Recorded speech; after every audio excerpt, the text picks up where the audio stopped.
नमस्कार, मैं हूं आरजू अंसारी और आप देख रहे हैं राष्ट्रीय जगत विजन न्यूज।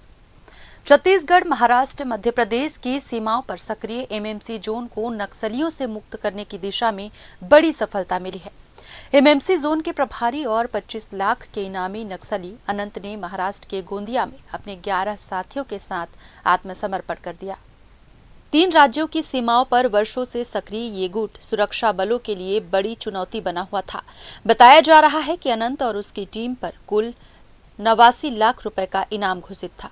आत्मसमर्पण के दौरान ये पूरा दल AK-47 इंसास राइफल सहित 11 ऑटोमेटिक हथियार लेकर सामने आया। सुरक्षा एजेंसियों के मुताबिक एमएमसी जोन के पूरी तरह नक्सल मुक्त होने की औपचारिक घोषणा जल्द ही केंद्र सरकार द्वारा की जा सकती है। अनंत की समर्पण को नक्सल उन्मूलन अभियान की महत्वपूर्ण उपलब्धि माना जा रहा है। 3 राज्यों की सीमा पर फैले इस इलाके में लंबे समय से नक्सली गतिविधियां सुरक्षा व्यवस्था के लिए बड़ा सिरदर्द बनी हुई थी। अब इतने बड़े नक्सली गुट के आत्मसमर्पण से इस पूरे क्षेत्र में शांति स्थापना और विकास कार्यों को गति मिलने की उम्मीद जताई जा रही है। फिलहाल इस खबर में बस इतना ही। देश प्रदेश की खबरों से अपडेटेड रहने के लिए हमारे चैनल को सब्सक्राइब करें और नए खबरों के नोटिफिकेशन के लिए बेल आइकॉन जरूर दबाएं। नमस्कार।